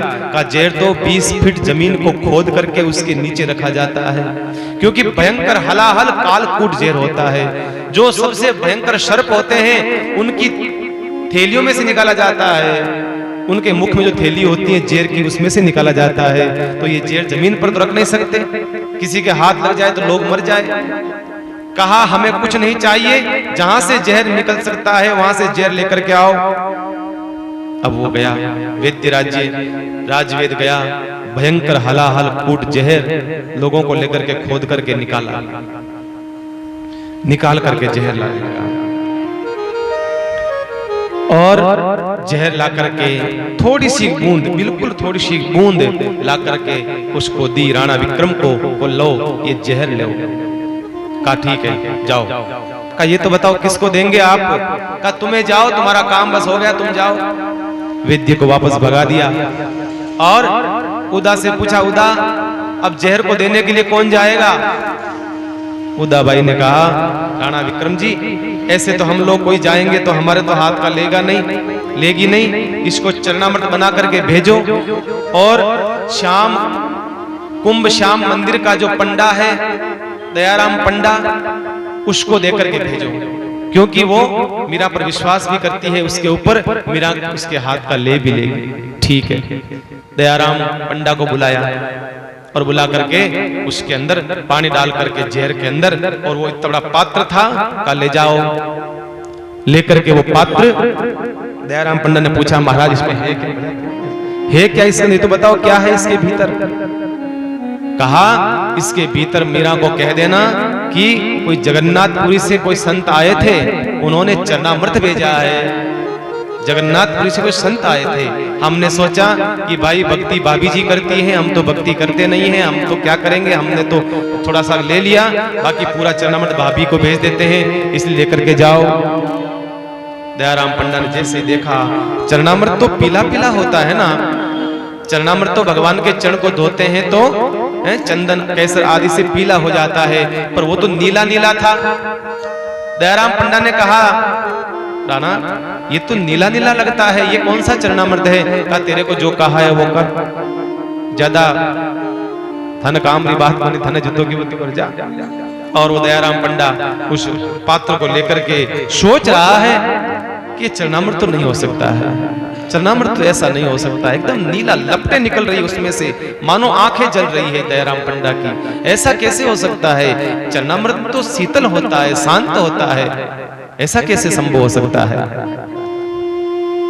तो लेकर के चला, उसके पैर थर थर कांप रहे हैं, दयाराम पंडा के पैर ढंग से रख नहीं पा रहा है, क्योंकि उसको लग गया कुछ न कुछ मामला गड़बड़ है। आया, आकर के महल में प्रवेश करा है और चंपा चमेली से पूछा कि मीराबाई सा कहाँ है, मीराबाई सा कहाँ है? तो चंपा चमेली ने कहा, मीराबाई सा भगवान का भजन कर रही है, भगवान का भजन कर रही है। बोलो क्या काम है? का मीराबाई से काम है। मीराबाई आ गए, अरे पंडित जी आओ आओ, पंडित जी क्या बात है, क्या लाए हैं, क्या लाए हैं? कहा, पता नहीं भाई साहब, हमें तो पता नहीं है, हमें तो राणा विक्रम ने दिया है और हमें कहा है कि भाभी को दे दो ले जाकर, और पूछे तो कह देना कि जगन्नाथपुरी से कोई संत आए हैं, वो प्रसाद लेकर के आए हैं, भगवान जगन्नाथ का चरणामृत लेकर के आए हैं। चरणामृत आया है, भगवान ने भेजा है, संत लेकर के आए हैं। अरे पंडित जी बहुत बढ़िया, लाओ लाओ लाओ। तुरंत लेने लगी। चंपा चमेली ने कहा, अरे भाई साहब ठहरो, रुको भाई साहब, रुको, ठहरो ठहरो ठहरो, ऐसे विश्वास नहीं करना भाई साहब, हम चेक करेंगे, पहले हम देखेंगे इसमें क्या जांच करेंगे। मीरा ने कहा, पागल हो गई है चंपा, भगवान के प्रसाद में भी जांच, भगवान के प्रसाद की परीक्षा लेना चाहती हो? मीरा ने हाथ में ले लिया, झट से हाथ में ले लिया। चंपा चमेली कहने लग जाती है, भाई साहब रुको, ठहरो, ऐसे नहीं। पंडा देते देते पंडा की पिंडियां धुसने लगी, थर थर शरीर कांपने लगा, पसीना शरीर पर आ गया, थर थर कांप रहा है वो दयाराम पंडा। मीराबाई ने तो भगवान का नाम लिया, भगवान मैं कल ही सोच रही थी, कितने दिन हो गए आपके चरणों का चरणामृत नहीं मिला, मैं सोच रही थी कब वृंदावन जाऊंगी, कब मैं भगवान आपके चरणों का चरणामृत लूंगी। वारे कन्हैया, तूने तो पहले ही भेज दिया, वारे मेरे ठाकुर, और उस चरणामृत को पीने लगे। उसी समय चंपा ने रोका, भाई साहब रुको, ठहरो भाई साहब रुको। कहा, बोल क्या बात है, तू क्यों बार बार ऐसे डिस्टर्ब करती है, बोल। कहा, भाई साहब चरणामृत तो पीला होता है और ये तो नीला है, ये नीला है। अरे चंपा, यही तो बात है, जरूरी नहीं है कि चरणामृत पीला ही हो। एक बात बता, भगवान का रंग कैसा है, भगवान का वर्ण कैसा है? भगवान तो भाई साहब नीले हैं, तो नीले हैं तो भगवान को स्नान अच्छे से कराया होगा, अच्छे से स्नान करा करके भेजा होगा। हाँ, तो ये नीला नीला पानी हो गया पूरा का पूरा, इसमें शंका नहीं करनी। और भाई साहब को मना करता गया। पंडा ने बोला, अरे भाई साहब मत पियो मत पियो, लेकिन फिर भी भाई साहब तो चंपा चमेली सखियां मना करती रही, भाई साहब ठहरो, रुक जाओ रुक जाओ रुक जाओ भाई साहब। लेकिन भाई साहब ने तो ऐसा पिया और पी करके वो पात्र जो है नीचे रख दिया पूरा पी करके। और पंडा देखता रहा, सखियां देखती रही। भयंकर काल कूट जेर मीराबाई ने पी लिया।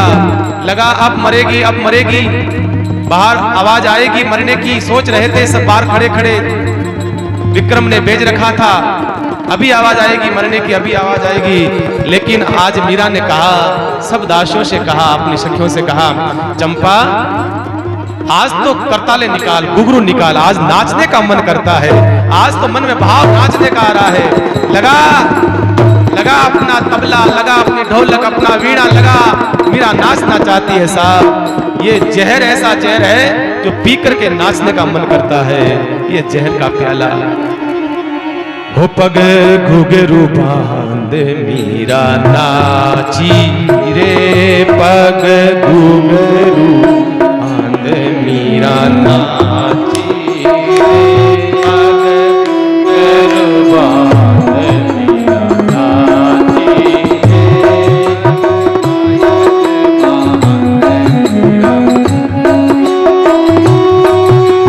नाची रे मीरा नाची रे, नाची रे मीरा नाची रे, नाची रे मीरा नाची रे, नाची रे मीरा नाची रे, पग घुंघरू बांधे मीरा नाची रे, पग घुंघरू बांधे मीरा नाची रे।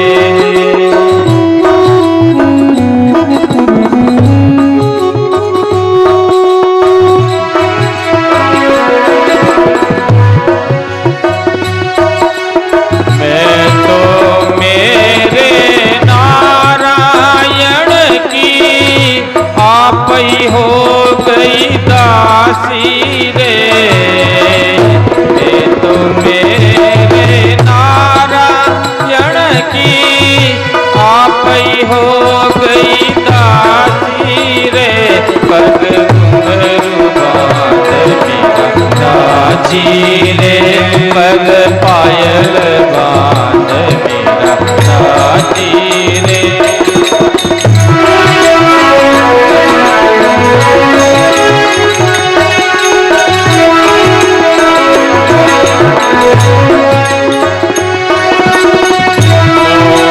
कहे मीरा भई रे बावरी, सास कहे कुल नासी रे, लोग कहे मीरा भई रे बावरी, सास कहे कुल नासी रे, पग घुंघरू बांधे मीरा नाची रे, पग पायल बांधे मीरा नाची रे।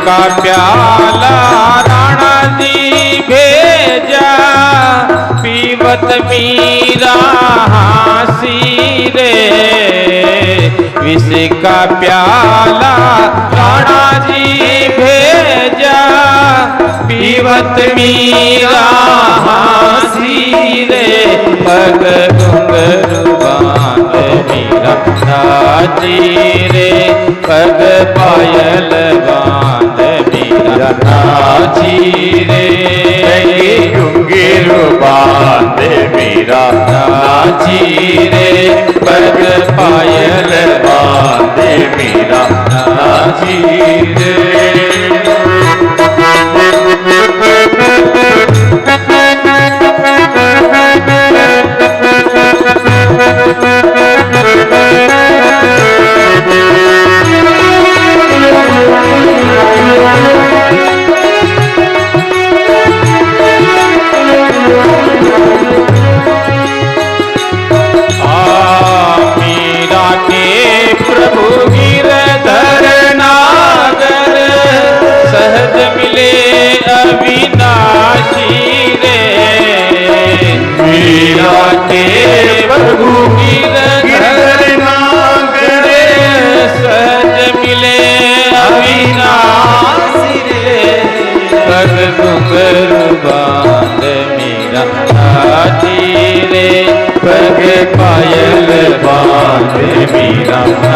नाची रे घुंघरू बांधे मीरा नाची रे मैं तो मेरे नारायण की आप ही हो गई दासी रे मैं तो मेरे नारायण की आप ही हो गई दासी रे पग घुंघरू बांधे मीरा नाची रे पग पायल बांधे मीरा नाची रे पग घुंघरू बांधे मीरा नाची रे पायल बांध मीरा नाची विष का प्याला राणो जी भेजा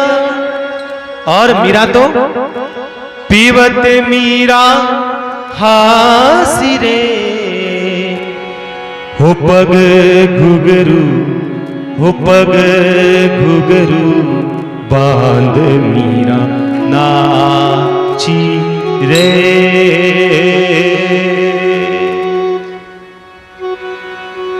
और मीरा ने ऐसा नृत्य करा लोग के वाह गेली आओ गेली अब गारंटी गेली हो चुकी है लोग कहे मीरा भैरे बावरी सास कहे कुल नासी रे सास कहे कुल नासी रे हो पग घुघरू हो पग घुघरू बांध मीरा नाची रे जहर पिया और अमृत पिया मीरा ने जहर पिया और दुनिया को क्या दिया अमृत दिया भक्ति रूपी अमृत सत्संग रूपी अमृत भजन रूपी अमृत दिया है आज मीराबाई जिस समय में जीवित थी जितने लोगों का उद्धार नहीं कर पाई मीरा विदा हो गई चली गई उसके बाद में हम जैसे पामर प्राणियों को भजनों के माध्यम से मीरा आज भव से पार कर रही है इसलिए कहता हूं संत जब तक धरती पर रहता है तब तक संत का महत्व हम समझ नहीं पाते हैं और संत हमारे बीच से चला जाता है तो कहते हैं ट्रेन छूट गई साहब चला गया चला गया चला गया मैं अक्सर कहता हूं जब तक व्यक्ति हमारे बीच में रहता है हम उसका महत्व नहीं समझ पाते हैं हम लोग वो लोग हैं जो मुर्दों की पूजा किया करते हैं मरने के बाद में बहुत सुंदर दिव्य मकान बनाते हैं 5 मंजिल का ऊपर लिखते हैं मात्र छाया जब तक मां जिंदी थी तब तक तो छाया पड़ी नहीं जब तक मां जीती थी मां कहती बेटा एक बार घर बता दे मुझे एक बार घर बता दे बेटा जीती थी बाप जब तक जीता था तब तक नहीं आने दिया पितृ कृपा कहां से कृपा आएगी कहां से आएगी बताइए जब तक व्यक्ति जीवित है उसकी सेवा कर लो संत हमारे बीच में समाज में संत हैं तब तक संत को देख लो दर्शन कर लो हमारे बीच से चले जाएंगे शरीर से फिर हम कुछ नहीं कर पाएंगे हमारे बीच में चले जाएंगे संतों ने अमृत दिया है जहर पिया है जहर पिया है भगवान महादेव ने जब जहर पिया तांडव का नृत्य किया मीरा ने जब जहर पिया करताल लेकर घुंघरू लेकर के क्या नाची है साहब इतनी नाची है पूरा फर्श पूरा आंगन खून से लथपथ हो जाता है घुंघरू टूट जाते हैं वीणा के तार टूट जाते हैं ऐसी नाची मीरा ऐसी नाची है लगा सब कहने लगे मीरा हो गई बावरी पागल हो गई है मीरा कहती है हर संत को हर व्यक्ति जो ऊपर बढ़ता है भगवान के रास्ते पर हर दुनिया उसको पागल ही कहती है पागल ही कहती है रामकृष्ण परमहंस ने कहा है इन दुनिया के दिमागों में भरे अमृत के लच्छे हैं हमें पागल ही रहने दो हम पागल ही अच्छे हैं हमें पागल रहना ऐसी पागलपन भी अच्छा लगता है दुनिया की समझदारी से तो भगवान की भक्ति का पागलपन लाख गुना अच्छा है दुनिया की दृष्टि में समझदारी किस काम की ये मुक्त नहीं करवा सकती इसलिए कहा है और मीरा ने नाच किया है ऐसा नाच किया है आवाज आई घुंघरू की विक्रम के पास। उदा से पूछा विक्रम ने, बहन ये आवाज कहां से आ रही है? कहा बा नाचे बाबी था की बाबी सा हुक्म नाचे। कहा तू तो क्यों नहीं, मैं जितनी सबने मैं ऊंदा सुधा कर दूं सबने, तू काई करियो? लागे थने वही प्यालो थने पानो पड़ी जहर को हैं, थारो एक भी प्लानिंग काम नहीं आ रही है। नहीं नहीं भाई साहब एक काम करो, कहीं बुलाओ उस वैद्य को बुलाओ, मुझे लगता है कि कहीं ना कहीं गड़बड़ हुई है, उस वैद्य ने जहर नहीं डाला और कुछ डाला है, बुलाओ वैद्य को। बुलाया गया वैद्य को। विक्रम ने कहा, ए वैद्य बता वो जहर कहां से लाया? नकली जहर दे दिया तूने? अरे महाराज कैसी बात करते हो, अरे उस एक बूंद को भी, अगर बूंद छोड़ो उस प्याले में से अगर बचा हुआ छोटी सी एक बूंद भी अगर बड़े हाथी को पिला दी जाए तो छटपट छटपट करता हुआ वो आधे घंटे में प्राण छोड़ देता है। आप कह रहे हो नकली जहर? नहीं तो झूठ बोल रहा है। महाराज मेरे माँ की, मेरे बाप की, मेरे बड़ेरों की सौगंध खा के कहता हूं, मैं झूठ नहीं बोल रहा हूं, मैं जो कह रहा हूं सच कह रहा हूं। हलाहल कूट जहर है वो, हलाहल जहर है। पर ये तो बताओ किसको पिलाया? मीरा को पिलाया। अरे राणा विक्रम ये तूने क्या करा? मेरे बुढ़ापे में तूने ये माथे में धूल डाल दी। अरे कम से कम बुढ़ापे में ढंग से मरने देता। मीरा जैसी महान भक्ता को, मीरा जैसी महान देवी के जहर भिजवा दिया, वो भी मेरे हाथों से। अरे राम राम विक्रम, अब तो समझ जा, मीरा जहर पी करके भी नाच रही है। अब समझ जा, अब तेरा अंतिम समय आ गया है विक्रम, अब सुधर जा, अब सुधर जा। विक्रम को गुस्सा आया, कहा ये अगर शेर जहर असली था तो तू पी करके बता। मीरा के पात्र को ला करके जब दिया गया, उसमें से कुछ बूंदे उस पात्र में लगी हुई थी। विक्रम ने कहा तू पी। कहा नहीं नहीं महाराज, मेरे बाल बच्चे हैं, मेरे बच्चे हैं, मेरे बड़ी बड़ी बेटियां, शादी है, ब्याह है, मैं नहीं पी सकता, मैं नहीं मरना चाहता। तो इसका मतलब झूठा है जहर, तुझे फांसी दी जाएगी, तुझे मारा जाएगा। दोनों तरफ मौत है, इधर भी मौत है, उधर भी मौत है। उस वैद्य ने सोचा कि मृत्यु तो वैसे ही है, वो दुष्ट मारेगा नहीं तो इससे अच्छा है, अरे महान भक्ति देवी महारानी के होठों से लगा हुआ जहर, वो लुगाई हुई बूंदे अगर मैं पी लूंगा तो कम से मेरा जीवन का बेड़ा पार हो जाएगा। उसने उठाया वो प्याला और वो प्याला उसमें से वो बूंदे जो थी वो अपने जबान पर रखी और 2 मिनट भी नहीं लगा होगा, 1 आधा मिनट में छटपटाता वो मर गया, वही मर गया। ताली गई बजाई अर्ध मिनक मरे ना गले बजाओ भला आदमी हैं? जीवित होगा जब बजाना, आप ही क्या बजा रहे हो? तो मर गया छटपटाता हुआ। वैद्य से कहा, राजा विक्रम ने कहा ले जाओ अपने सेवकों का, डाल दो उसको घर पर ले जा करके, इसके शरीर को ला करके डाल दिया। घर वालों को मालूम चला, अरे राम राम राम राम, पूरे घर में मातम छा गया। पत्नी रोने लगी, बच्चे रोने लगे, हाय हाय हाय हाय करने लगे। ऐसी दशा हो गई, परिवार वाले रो रहे हैं, पछाड़ खा कर गिर रहे, शरीर पर गिर रहे, देह पड़ी है। और कहते हैं शाम का समय था। मीराबाई की जो सखी थी चमेली, चमेली कहीं बाहर जा रही थी, उस वैद्य के घर के सामने से निकली हुई थी। क्या देखा? घर में लोग रो रहे हैं, छटपटा रहे हैं। और जाकर के देखा तो क्या देखा? अरे वो वैद्य मर पड़ा है जो वैद्य ने जहर दिया था। पूछा क्या हुआ? कहा क्या बताएं, जिंदगी भर इन्होंने राणा विक्रम की ऐसी सेवा करी, उसका सेवा के परिणाम में इनको ये मिला, ये मिला, मृत्यु मिली। अरे हमारी ही गलती थी, हमारी ही गलती थी, इनकी ही गलती थी। मीरा को जहर दिया गया, इनको पता नहीं था। मीरा तो बच गई, भक्ति करती है इसलिए, लेकिन हमारे ये मर गए। घर वाले रोने लगे, सब रोने लगे। अरे चमेली ने कहा नहीं नहीं नहीं नहीं नहीं, वो मर नहीं सकता। मर कैसे सकता है? ऐसा नहीं हो सकता है। मीरा तो मीरा है, मीरा किसी को नहीं मरवा सकती है। अब वो ले जाने लगे जलाने के लिए। तो चमेली ने कहा एक काम करो, एक बार हमारी बाईसा के पास आपके इनको ले चलो, क्या पता हमारी बाईसा इनको जीवित कर दे। तो कुछ लोगों ने कहा बात तो सही है, वो महान भक्ति महारानी है, जीवित कर सकती है। ले जाकर के उस वैद्य को, शरीर को मीराबाई के महल के बाहर रख दिया।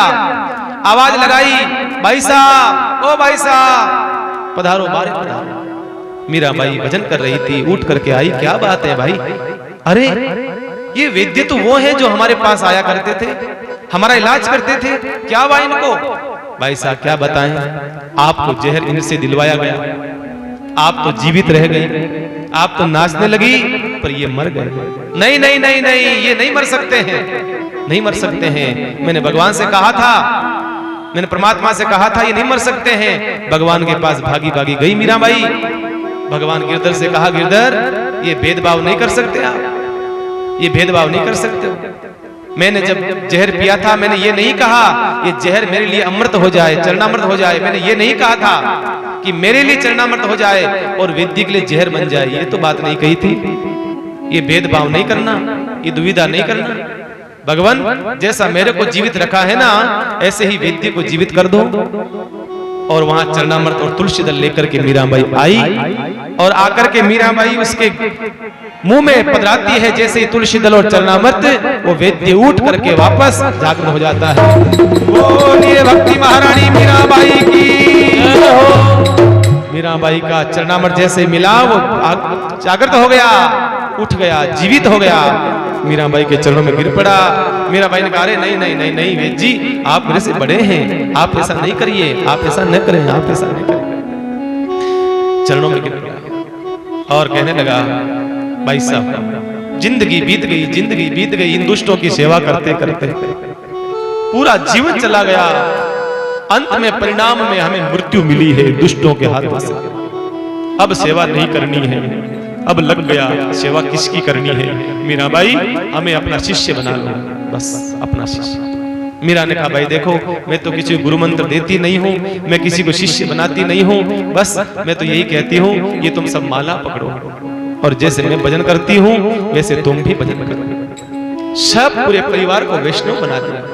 वो परिवार चित्तौड़ को छोड़ करके चला गया, बाहर चला गया।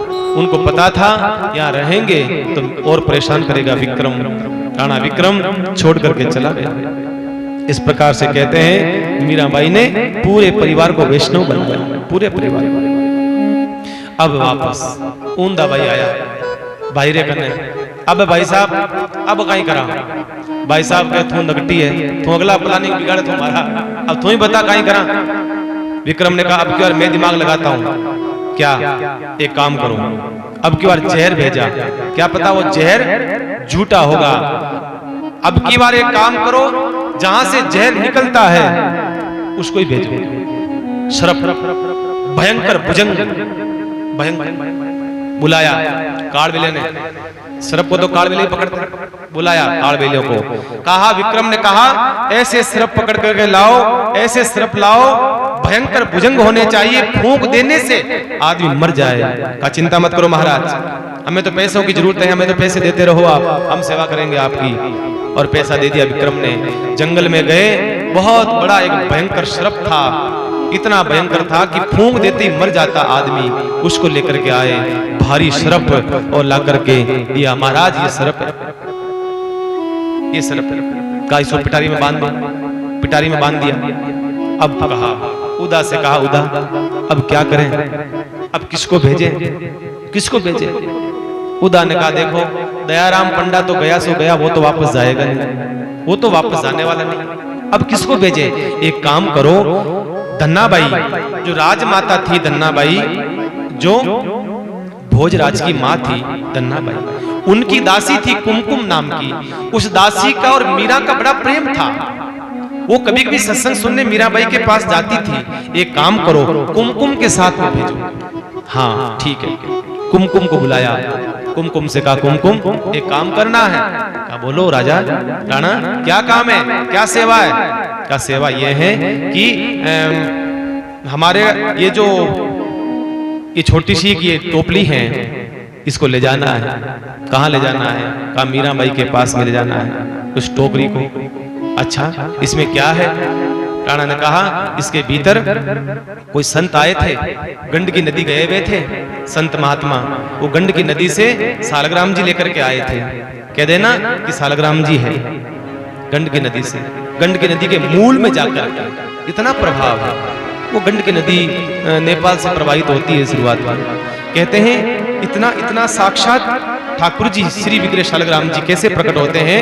कहते हैं अपने शुद्ध मन से तुलसी दल लो और पानी में आप प्रवाहित करो, मूल में जाकर, नदी के मूल में जाकर के बीच में जैसे ही जल में छोड़ोगे तुलसी दल को, भीतर से अपने आप शालग्राम जी ऊपर उठ करके आ जाते हैं। बताइए, अपने आप शालग्राम जी, वो सिद्ध शालग्राम जी कहलाते हैं, भीतर से अपने आप। इतने देखो साक्षात असली शालग्राम जी अगर चाहिए तो वहां से प्राप्त होते हैं, और शिवलिंग अगर असली चाहिए नर्मदा जी से प्राप्त होता है, ये कहा है। तो कहते हैं, कह देना कि कोई संत आए हैं, शालग्राम जी लेकर के आए हैं। अब हम तो जानते नहीं है ठाकुर जी की पूजा कैसे होती है। हमारे बाबी सा रात दिन भगवान की भजन करते हैं, पूजा करते हैं, तो हमने सोचा कि इनके पास ये शालग्राम जी को भेज दिया जाए। लो लो पकड़ो। और कहते हैं जैसे दिया बहुत भारी थे, शरब बहुत भारी होता है, भयंकर। जैसे लिया और कहा कि इतने भारी, अरे कहा बड़े शालग्राम जी है, छोटे वाले नहीं है, बड़े वाले हैं, तू तो ले जा। और जैसे लिया उसको लग गया कि कुछ न कुछ तो मामला गड़बड़ है, कुछ न कुछ तो, इतने शालग्राम जी भारी हो नहीं सकते। कुमकुम चली है, जाकर के मीरा के महल में जाकर के आवाज लगाई, भाई साहब, ओ भाई साहब। भाई साहब भगवान का भजन कर रही थी, उठ करके आई, अरे अरे कुमकुम बहुत दिनों बाद आई है, क्या बात है, क्या लेकर के आई है? अरे भाई साहब अब मुझे तो पता नहीं है, राणा ने कहा है कि कोई संत आए हैं, गंड की नदी वहां गए थे, घूमते घूमते वो शालग्राम जी लेकर के आए हैं। तो उन्होंने कहा हम तो शालग्राम जी की भजन कर नहीं सकते, पूजा नहीं कर सकते, ये हमारी भाभी को दे दो। मीरा ने कहा वाह वाह वाह वाह, देवर जी कितना ध्यान रखते हैं हमारा, कितना ख्याल रखते हैं हमारा, है। आज भाभी की याद आई है, जब भगवान का भाव आया तब भाभी की याद आई, बहुत अच्छा, लाओ लाओ मुझे दो। जैसी देने लगी तब आगे चंपा चमेली, भाई साहब नहीं भाई साहब, इसमें हो सकता है और कुछ हो सकता है, भगवान धोखा हो सकता है आपके साथ में। मीरा कहने लगी यही तो बात है, तो समझती नहीं है। चंपा चमेली हर चीज में संदेह करती रहती है, हर चीज संदेह करती रहती है, मन में ऐसा भाव नहीं होना चाहिए। और जैसे ही उस टोपली को बांधा हुआ था, मजबूत बांधा हुआ था, मीराबाई ने उसको खोला, अपने हाथ में लेकर के ठाकुर जी के सामने वो टोपली रखी है, जैसे ही खोला और भयंकर भुजंग एकदम बाहर आ जाता है, खड़ा हो जाता है। चंपा चमेली केसर भागी, घबराई, कोई लकड़ी लेने भागती है, कोई अग्नि लेने भागती है, अग्नि से सिर्फ डरता है, भागी, भाई साहब हट जाओ, भाई साहब भाग जाओ, भाई साहब खा जाएगा, ये हो जाएगा, भाग जाओ भाग जाओ। अरे मीरा ने कहा कहां जा रही हो, इधर आओ, भगवान पधारे हैं हमारे घर में। कहा हम लकड़ी लेकर के आती हैं। जैसे ही लकड़ी लेने गई, पीछे से आगे आकर के क्या देखा कि वो जो भेजी थी सिर्फ वो माला बन गई और आकर के मीरा मेरे गले में लिपट गई। महाराज बोलिए भक्तों भगवान की।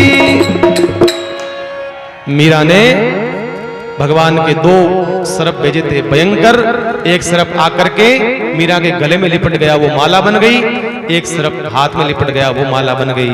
और मीरा ने कहा देखो तुम यूं ही झूठा भगवान पर संदेह करती हो, अरे ऐसा नहीं हो सकते हैं, हमारे देवर जी कभी कभी भगवान की भक्ति भी करते हैं, कभी कभी ये चीजें भेज दिया करते हैं। भाव देखो मीराबाई कैसे हैं, इस प्रकार के भाव हैं। अब भगवान हमारे घर पधारे हैं, परमात्मा हमारे घर पधारे हैं, अरे परमात्मा हमारे घर पधारे हैं, और वो हकीकत में ही शालग्राम जी ही नीचे विराजमान थे, सबसे नीचे। शालग्राम जी को लिया और मंदिर में पधराया। ठाकुर जी से कहा ठाकुर जी आप अकेले बैठे रहते थे, कई बार बोर हो जाते थे, ये देखो अब दो हो गए हो, आप आराम से खेलो कूदो, आराम से दो हो गए हो, दो ठाकुर जी हो गए। और चंपा चमेली से कहा देख हमारे घर भगवान पधारे हैं, पंडितों को बुलाओ, पंडितों को बुला करके भोजन कराओ, पंडितों को बुलाओ, सत्संग करते हैं, भगवान हमारे घर पधारे हैं। कहने का मतलब अभिप्राय बंधु, जीवन में कितने भी संकट आए, कितनी भी बाधाएं आए, लेकिन भजन नहीं छूटता है मीराबाई का, सतत भजन करता रहती है मीराबाई। अब मीराबाई